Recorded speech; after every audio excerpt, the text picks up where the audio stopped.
మోకాల నొప్పులకు ఎటువంటి సర్జరీ లేకుండా ఎపియాన్ పెయిన్ క్లినిక్ అందిస్తున్న అత్యాధునిక చికిత్స. Welcome to Suman TV. నేను మీ నవీన్. ప్రస్తుతం మనతో ప్రముఖ గ్యాస్ట్రో ఎంట్రాలజిస్ట్ డాక్టర్ పులి చంద్రశేఖర్ గారు ఉన్నారు. హాయ్ సార్, నమస్తే అండి. నమస్కారం సార్, రోజు ఒక యాపిల్ తింటే చాలా హెల్తీగా ఉంటామంటుంటారు. కానీ మేము యాపిల్స్ తింటున్నాం, అదేవిధంగా ఇతరత్ర ఫ్రూట్స్ తింటానే ఉన్నాము. ఆయిల్ ఫుడ్ అస్సలు తినట్లేదు. అయినా ఎందుకు మా పొట్టలో గ్యాస్ ఫామ్ అవుతుంది, మేము అన్హెల్దీగా ఉన్నాము అని అంటున్నారు. So Okay. దానికి మీరు ఏం చెప్తారు? మంచి పాయింట్. ఇక్కడ హెల్త్ అన్నారు. హెల్త్ మన వరకేనా, యాపిల్కి కూడా హెల్త్ ఉందా అనేది రెండు రకాలుగా చూసుకుందాము.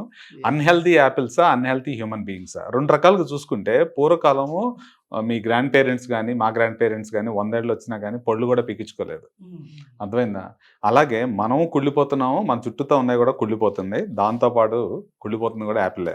Yes. దీనికి కారణం ఏంటి అని తెలుసుకోవాలి అంటే, ఒకప్పుడు మన చిన్నప్పుడు ఒక డాక్టర్ దగ్గరికి వెళ్తే eat an apple keep the doctor away అని చెప్తూ ఉంటారు. సార్, నన్ను ఇంటర్వ్యూకి వచ్చే ముందు నవీన్ ఒక యాపిల్ తీసుకొని రా అన్నారు. మ్మ్. సో నేను తెచ్చాను.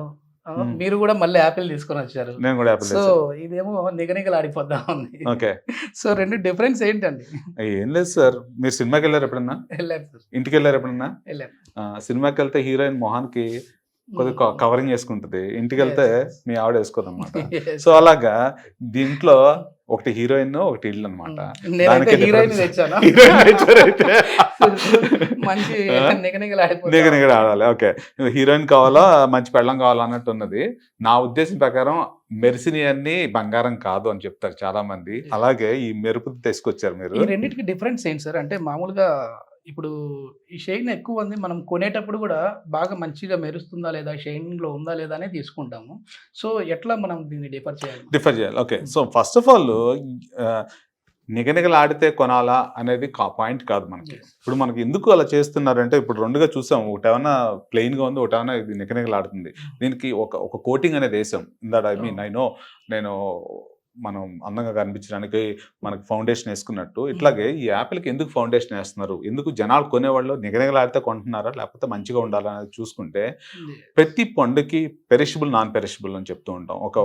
ఒక మన ఇంట్లో వంట వండుకున్నా కానీ రైస్ 2-3 రోజుల తర్వాత పాడైపోతుంది, దాన్ని ఫ్రిడ్జ్లో పెట్టుకుంటూ ఉంటాము, అన్ని రకాలు చేస్తూ ఉంటాం. అలాగే ఫ్రూట్స్ కూడా ఎక్కడి నుంచో ట్రాన్స్ఫర్ అవుతున్నాయి. మనకి కస్టమర్కి వచ్చేసరికి ఆ టైం వరకు ఉండడం కోసము, దాని యొక్క రూపం ఆపకుండా ఉండడం కోసం చేస్తున్న మార్పుల్లో మనకి క్యాన్సర్ అనేది రావడానికి చేస్తున్నారు. దీంట్లో ఏమవుతుంది అని అంటే, ఇప్పుడు మీకు ఫ్రూట్ చూసారనుకోండి, కట్ చేసినప్పుడు కూడా తొడిమ వదిలేస్తారు. ఇక్కడ చాలా ఫ్రూట్స్ ఏదైతే తొడుము కట్ అయిపోయింది, ఫర్ ఎగ్జాంపుల్ మనకి బనానాస్ ఉన్నాయి ఇంట్లో, అట్టుపళ్ళతో పైన కట్ చేసి పైన అంతా ఆక్సిడైజ్ అయిపోయి నల్లగా అయిపోతుంది అట్టుపండుకి.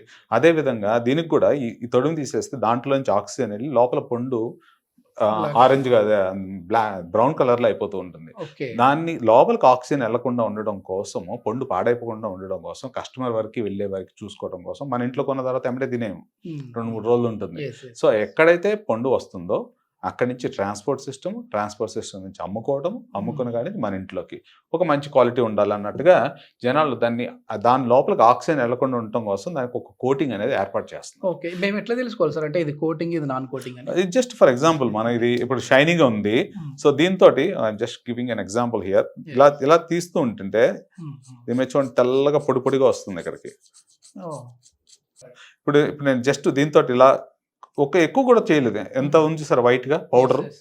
సో నిగనిగ రావాలంటే రాసుకోవచ్చు అనమాట. ఇప్పుడు నేను ఊరినే జస్ట్ ఇక్కడ నేను దీన్ని షేవ్ చేస్తున్నట్టు చేస్తున్నాను. So you see that all తెల్లగా వచ్చిందంతా వ్యాక్స్ లాగా ఉన్నది. ఈ వ్యాక్స్ ఏం చేస్తుంది అని అంటే, బేసికల్లీ దాంట్లోకి ఆక్సిజన్ వెళ్లకుండా పండు పాడవకుండా ఉండడం కోసం చేస్తున్నారు.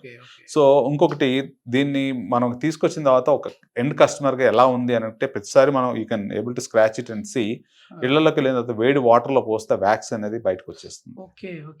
సో ఆ రకంగా కూడా జరుగుతూ ఉంటుంది.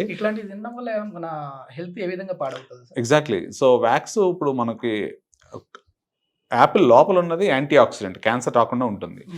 ఈ పైన ఇలా పూతల వల్ల, ఈ మన పెస్టిసైడ్స్ వల్ల క్యాన్సర్ వచ్చేటట్టు అవుతుంది. ఒకప్పుడు మీరు చూసారు, ఎప్పుడో వినేవాళ్ళం క్యాన్సర్ ఎవరికో వచ్చిందంట అనేది. ఇప్పుడు ప్రతి ఇళ్లలోనూ ప్రతి ఆల్టర్నేట్ పర్సన్కి ఏదో క్యాన్సర్ ఉంటుంది. ఫర్ ఎగ్జాంపుల్, ఇప్పుడే ఒక పేషెంట్ ముంబై నుంచి వచ్చారు, ఎన్నో హాస్పిటల్ తిరిగి వచ్చారు, ఆవిడకి ఏ చెడు అలవాటు లేదు. సో అండ్ చాలా టెస్టులు చేయించుకున్నారు, వెరీ బిగ్ యూనివర్సిటీ నుంచి వచ్చారు, నానావతి హాస్పిటల్ నుంచి రిఫర్ చేశారు నాకు. ఆవిడకి ఇక్కడ మెడలో అంత గడ్డలుగా వచ్చినాయి అంట. గడ్డలుగా వచ్చి ఎన్ని టెస్టులు చేసినా క్యాన్సర్ అయితే ఉందని తెలుసు, కానీ ఏ క్యాన్సర్ తెలియలేదు, ఏ ట్రీట్మెంట్ ఇవ్వాలో తెలియలేదు. ఇప్పుడు నా దగ్గర 2 months ట్రీట్మెంట్ ఇస్తాను, నెక్స్ట్ రోజు మార్నింగ్ వెళ్ళిపోతారు. సో అలాగా ఆవిడ వయసు ఎంత 45-50 సంవత్సరాలు. సో వాళ్ళకి ఏంటంటే నాన్ వెజ్ కూడా తినరు వాళ్ళు చెప్పాలంటే. సో ఎందుకు వస్తున్నాయి అని అంటే, for example fruits, family history, ఇలాంటివన్నీ మనకు చుట్టుపక్కల ఉండాలి. ఒక లేడీ ఏ హ్యాబిట్స్ లేని వాళ్ళకు కూడా ఇలాంటి క్యాన్సర్లు వస్తున్నాయి అని అంటే, one of those things are contamination of మనం తీసుకునే ఆహారాన్ని మనం కంటామినేట్ చేసుకుంటున్నాం. ఓకే. మనం హెల్దీగా ఉండాలంటే మరి ఎట్లాంటి ఫుడ్ తీసుకోవాలండి? హెల్దీగా ఉండాలంటే ఫ్రూట్స్ ఇస్ బెస్ట్ సొల్యూషన్. ఎవరికి చెప్పినా కానీ తీసుకోమని చెప్తూ ఉంటాము. ఫర్ ఎగ్జాంపుల్ కానీ నేను ఎప్పుడు ఒక పదం చెప్తూ ఉంటాను. చాలామంది పేషెంట్స్ నన్ను అడుగుతూ ఉంటారు, సార్ ఒక గ్యాస్ ప్రాబ్లము ఎక్కడ తగ్గింది మీ దగ్గర తగ్గుతుందంట అని వస్తాను, ఆయన తగ్గింది మరి నాకు కొద్దిగా ఎక్కువ టైం పడుతుంది ఏంటి సార్ అంటారు. దానికి ఒక చిన్న కథ చెప్తాను మీకు. ఒక టేక్ చెట్టు ఉంటుంది. టేక్ చెట్టు పడేయడానికి కొట్టేవాడు ఒక గొడ్డలు తీసుకుని వెళ్తుంటాడు. సో టేకు చెట్టు చిన్నగా ఉన్నప్పుడు మనం ఇలా అంటే అయిపోతుంది. అదే పెద్ద చెట్టులో దానికి కావాల్సిన గొడ్డలు కూడా పొద్దునగా ఉండాలి, కొట్టేవాడు కూడా బలంగా ఉండాలి. ఒకసారి కొట్టేవాడు బలంగా రాకపోవచ్చు, యూజ్ చేసే టెక్నాలజీ సరిగ్గా లేకపోవచ్చు, అసలు యాక్చువల్లీ వాళ్ళలోనే ప్రాబ్లం ఉండొచ్చు. అదేవిధంగా మనం తింటున్న ఆహారము ఒక్కొక్క చోట ఒక్కొక్క మార్పు రావటం వల్ల వాళ్ళలో రిస్క్ అనేది పెరుగుతూ ఉంటుంది.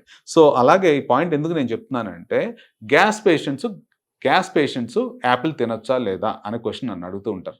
సార్ ఏ ఫ్రూట్స్ తినాలి, ఏ ఫ్రూట్ తినకూడదు. సరే అని మొదలు పెట్టంగానే నాకు షుగర్ ఉంది సార్ అంటాడు ఒకడు. తర్వాత నేను ఇంకో ట్యాబ్లెట్ వేసుకుంటున్నాను అంటారు. సో ఒకే పేషెంట్లో వేరు ఫర్ ఎగ్జాంపుల్ ఎందుకు యాపిల్ కానీ వీటిల్లో గ్యాస్ పేషెంట్స్కి కొంతమందికి పడదు అని చెప్తే, pH వాల్యూస్ <4 ఉంటుంది, వాళ్ళకి ఇంకా ఎసిడిటీ ఎక్కువ అవుతుంది. ఓకే. సో అలాగే మన డైజెస్టివ్ సిస్టంలో చూసుకుంటే ఒక్కొక్కరు వస్తుంది. IBS పేషెంట్స్ ఉంటారు కొంతమందిలో, వాళ్ళల్లో ఏమవుతుంది అంటే కడుపు ఉబ్బరం వస్తుంది. సో అంటే ఒక ఫ్రూట్ అందరికీ పడుతుందని నేను చెప్పలేను. అందు గురించి FODMAP డైట్ అనేది కొత్తగా ఒకటి వచ్చింది. సో దీన్ని డివైడ్ చేసుకుంటే మనము చేసుకునే కొన్ని ప్రాబ్లమ్స్ ఉన్నాయి. అంటే ఒక ఫ్రూట్ని ఎక్కువ రోజు ఉంచడానికి మనం చేస్తున్న పెస్టిసైడ్స్ కానీ, లేకపోతే దానిపైన పోత ఒకటి మన క్యాన్సర్ ఇస్తుంటే, మంచి ఫ్రూట్ తీసుకున్న కొంతమందికి కొన్ని గ్యాస్ట్రిక్ ఇష్యూస్ కూడా వస్తూ ఉంటాయి. For example gastritis patients apples pH values డిఫరెంట్గా ఉంటాయి. కానీ ఇదంతా పక్కన పెట్టేస్తే, నేను విదేశాల్లో ఉన్నప్పుడు, నేను స్విట్జర్లాండ్ వెళ్ళినప్పుడు అతి గొప్ప యాపిల్ తిన్నా నేను కంపేర్ చేసింది ఏంటంటే కాశ్మీర్ యాపిల్కే. నేను ఎప్పుడో 30 సంవత్సరాల కిందట ఒకసారి తిన్నాను అప్పుడు Kashmir Apple. It was so good, even now I could feel the taste inside me.